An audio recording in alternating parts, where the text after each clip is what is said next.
Now, from the makers of Cold Water Omo...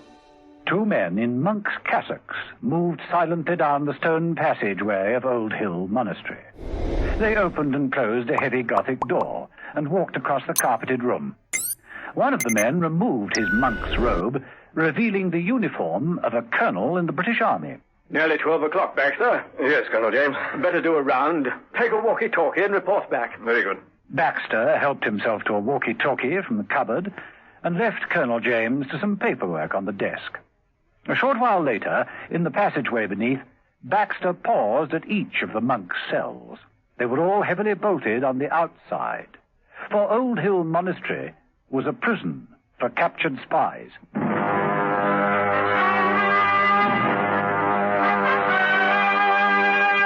The Avengers.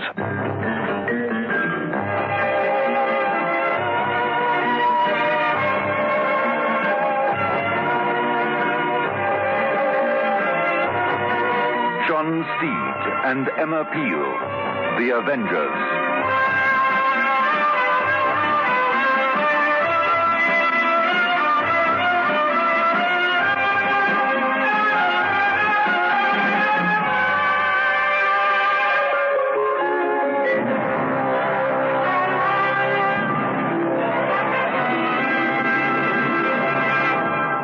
Once an Omo user, always an Omo user, because it gets out the worst dirt and stain. Mrs. Francis of Port Elizabeth found that Omo cleaned her husband's bathing trunks. He used to come home and they'd be mopped and sludged with tar and oil from our beaches. Well, he wanted to throw them away. So, well, he'd soak them overnight in cold water Omo. And the next day they were shimmering white again. Cold water Omo cleans best. Over 1 million South African housewives have proved it. Walls Ice Cream presents the new Pink Pussycat song. We drop strawberry at the dinner, top and half. That's fun inside. White milky chocolate the way you like. All over the outside. Where walls Pink Pussycat now.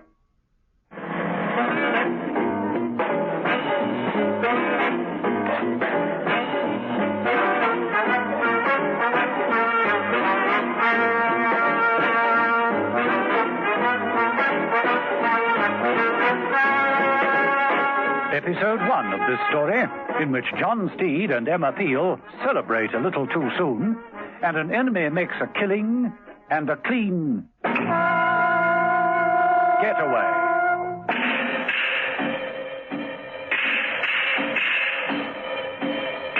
Old Hill Monastery is a small but formidable Gothic structure with battlements and turreted windows.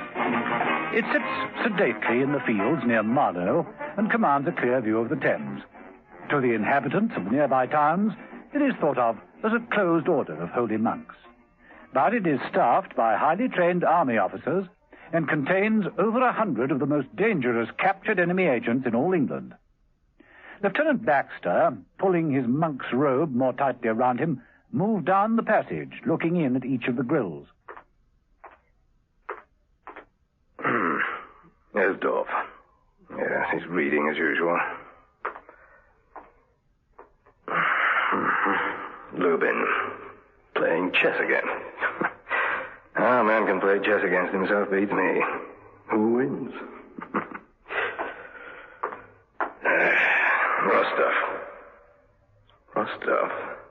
Rostov?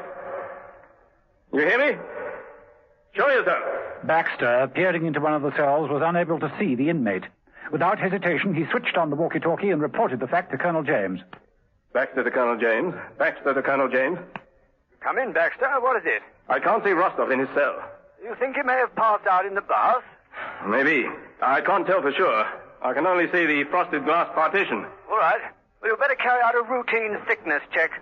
Baxter immediately removed the monk's robe and took a service revolver from its holster. Ready when you are, sir. Give the password. Apricot. In his office, Colonel James leaned forward and pressed a button on the panel. The bolts on cell number 3 slid back automatically. Baxter squared his shoulders, tensed his muscles, kicked open the door, and entered the cell in a practiced rush. Let's have you. Baxter, confident and alert, peered around the cell. He moved across to the bathroom. It was empty. So was the rest of the cell. Quite empty. The figure of the prisoner seemed to appear by magic through the wall. What the devil? Before Baxter could recover from his surprise, Rostov landed a terrific blow, knocking him over the table. In his office, Colonel James heard the sound over the walkie-talkie. Baxter! Baxter! What's happened, Baxter? Alarm. Sound alarm. Rostov. Taken my gun and escaped. Colonel James moved like lightning. His hand went out and set the alarm bells ringing. Instantly, from all over the monastery, men began running at the double for the cell. There he goes! Get him!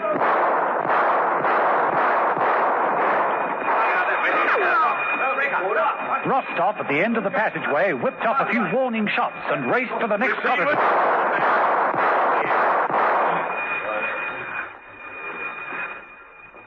But there's no one there. Just a blank wall. He couldn't have got away. It disappeared.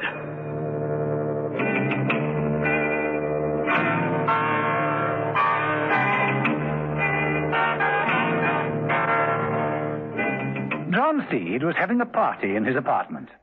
It was a small reunion. Steed had two old pals, fellow agents, Paul Ryder and George Neville.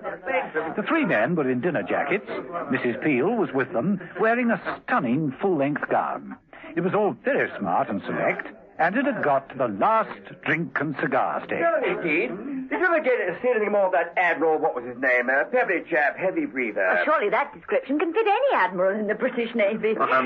Not quite sure who you mean, Paul. I want to propose a toast. Oh, you must remember the old boy. A toast, I insist. All right, a toast.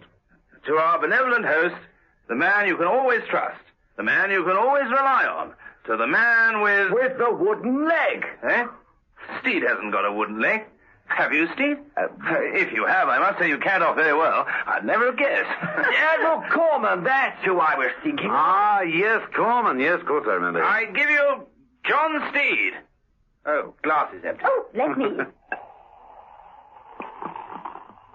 Thank John Steed. Yes, John Steed.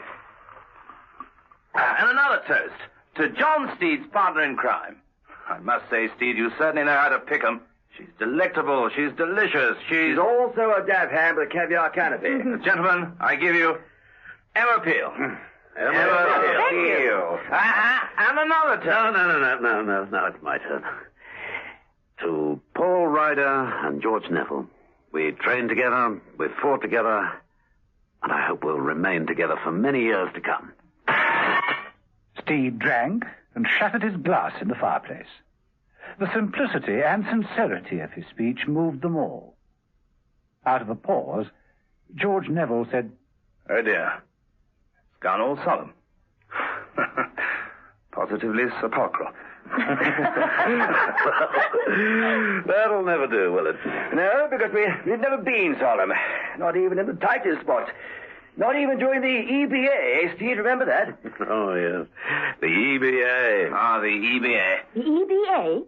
European bombing attack? The exploding bootlaces affair. Then there was the DCP. DCP? The diabolical cipher plan. And the GAP. Fill that gap in for me, will you please, Steve? The great assassination plot. And what about the GTR? Ah, yes, the GTR. We couldn't possibly overlook the GTR. The great train robbery?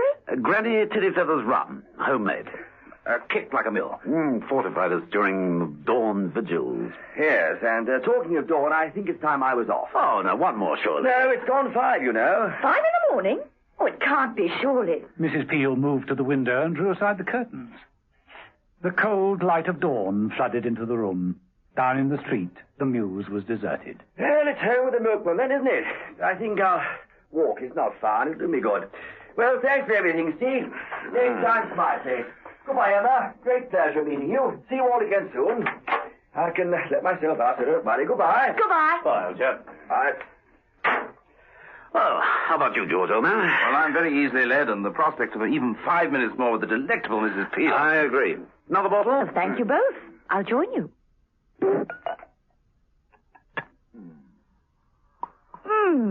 Delicious. Champagne at dawn. It's quite the nicest time. Mrs. Peel looked down into the street and saw the stocky figure of Paul Ryder walk down the mews in the direction of the park. She didn't see another man standing silently in the shadows watching Steed's apartment. Some time later... And now, I really must go. It's been a memorable night, Steed. Made doubly memorable by your presence, Mrs. Peel. Why, thank you. And, as Paul says, we must all do it again very soon. That is, if enemy agents permitting, of course. Well, that's always true. I'm sure I can't run you somewhere. Car's in the garage. Won't take a minute. No, I won't hear of it. I'll grab a taxi at the end of the road. Here's the coat. Bye, Emma. Stay beautiful. Bye, Steed. Call you later in the week. Yes, do that. Bye, George. Wow, I'm tired. A hard day's night. But I like them. I like them both very much. And so do you, don't you, Steve? I wouldn't be here if it weren't for them. They're two of the best in the game. Don't come any better. Even Mother has to admit that. I suppose you should have invited Mother. Oh, but my best champagne. There wouldn't be a bottle left. Well, there's not much now, is there? No, so we'd better finish it up, hadn't we, Mrs. Peel?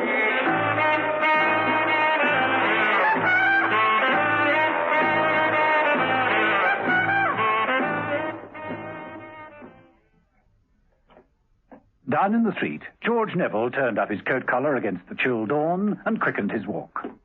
Near the corner of the mews, he stopped. A voice from the shadows said, Neville. George Neville. Here. What the devil? Neville took a pace towards the voice. The figure of Rostov appeared near the blank wall like magic. Neville reached for the gun in his shoulder holster, but too late. Rostov had a gun trained on him and fired it several times. George Neville was spun round by the impact of the bullets. He fell among the dustbins. Steed and Mrs. Peel, hearing the shots, tore out of Steed's apartment. George! Neville! Steve? Steve, is he all right? George, who did it? George Neville managed to gasp out, Rostov. Was Rostov. And then he died in Steed's arms.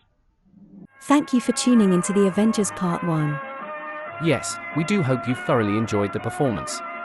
Don't forget to pay a visit to rumble.com/C/GAR for your daily dose of the Avengers episodes. Our sincere thanks for being a part of the Golden Age radio experience.